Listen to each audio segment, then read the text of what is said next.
जिस तरह से उन्होंने एटीसी के अंदर घुस करके लगभग उत्पात मचाया है, इसे तो आतंकवादी घटना की श्रेणी में रखा जाना चाहिए। सच्चाई ये है। और ऊपर से अगर आप मेंबर ऑफ पार्लियामेंट हैं, दो मेंबर ऑफ पार्लियामेंट, तो इसका मतलब आपको तो कानून सम्मत चीजें करनी चाहिए। आप कानून को तोड़ने का प्रयास कर रहे हैं और ऊपर से उस पर बहसबाजी भी कर रहे हैं। इससे यह साबित होता है कि भारतीय जनता पार्टी के सांसदों को इस देश के न तो संविधान में कोई आस्था है और न उनको कानून से कोई मतलब है।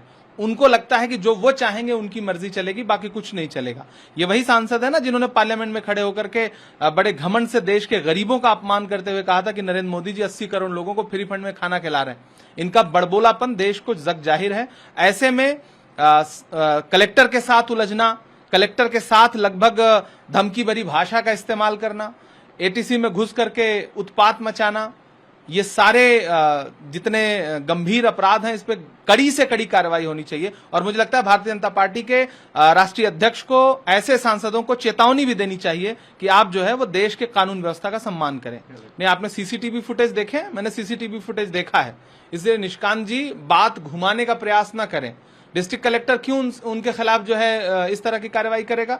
अगर नियम कानून के आप यात्रियों की जान जोखिम में डालने का प्रयास कर रहे हैं, आप जबरदस्ती क्लियरेंस ले रहे हैं, अपने पद का दुरुपयोग करके हड़का रहे हैं आप अधिकारियों को, ये सब अपराध नहीं है, ये पूरी तरह से बुरा अपराध है और इस पर दुगुना कार्रवाई होनी चाहिए। क्योंकि आप कानून बनाने वाली जमात के लोग हैं, आप देश के एक सम्मानित सांसद हैं, तो आपका व्यवहार तो बहुत ही अच्छा होना चाहिए। ये बिल्कुल मर्यादित व्यवहार नहीं है और न सिर्फ अमर्यादित व्यवहार है बल्कि कानून के खिलाफ भी है। इसलिए और सुसंगत धाराओं में एफआईआर दर्ज होना चाहिए। अदम गोंडवी का एक शेर है कि तुम्हारी फाइलों में गांव का मौसम गुलाबी है, मगर ये आंकड़े झूठे हैं, ये दावा किताबी है।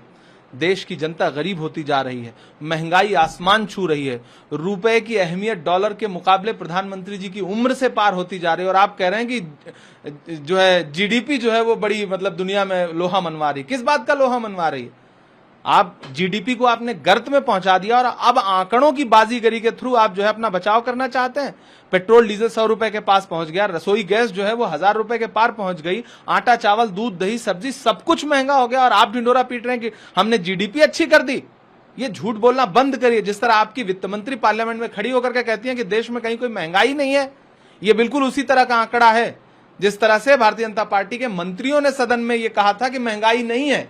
ये आंकड़ा उसी उनके झूठे दावों को पूर्ण करने का एक बाजीगरी है, इससे ज्यादा कुछ भी नहीं। आप देश की जनता से पूछिए, फुटपाथ पर निकल करके टपरी पर खड़े होकर के चाय पी रहे व्यक्ति से पूछिए, वो आपको बताएगा कि महंगाई है या नहीं। 10 लाख का सूट पहनने वाले लोग तो चाहेंगे कि आंकड़ों की बाजीगरी में उलझ जाए बात।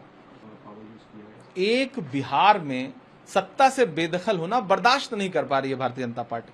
पूरी भाजपा बौखलाई हुई है। आपने देखा महाराष्ट्र से सत्ता से बेदखल जब हुए थे तो किस तरह से तिकड़ में लगा करके और 2.5 साल बाद पूरी शिवसेना को बर्बाद करके, पूरी शिवसेना पार्टी के साथ धोखा करके, उनके विधायकों को तोड़ करके पुनः सत्ता हासिल किया। और अब जब बिहार में उसके उलट हो गया मामला तो उसकी बौखलाहट मणिपुर में, अरुणाचल प्रदेश में जेडीयू के विधायकों को तोड़ना। भारतीय जनता पार्टी का एक सूत्रीय कार्यक्रम है कि दूसरों के बनाए हुए संपत्तियों पर अपनी दावेदारी ठोंकना, अपने नाम का ठप्पा लगाना। ऐसा ही विकास के मामले में भी है, ऐसा ही लोकतांत्रिक प्रणाली में विधायकों और सांसदों को भी तोड़ करके अपने पाले में मिला लो और ये बताओ कि नहीं हम तो बहुत ताकतवर हैं। सिक्किम इसका उदाहरण है, नागालैंड इसका उदाहरण है, अरुणाचल प्रदेश इसका उदाहरण है, मणिपुर इसका उदाहरण है। पूरा देश इस बात का उदाहरण है कि भारतीय जनता पार्टी लोकतंत्र को लूटने में लगी हुई है और जो लोकतंत्र को लूट रहे हैं मीडिया उनको चाणक्य कह रही है। दरअसल वो लुटेरे हैं, चाणक्य नहीं है।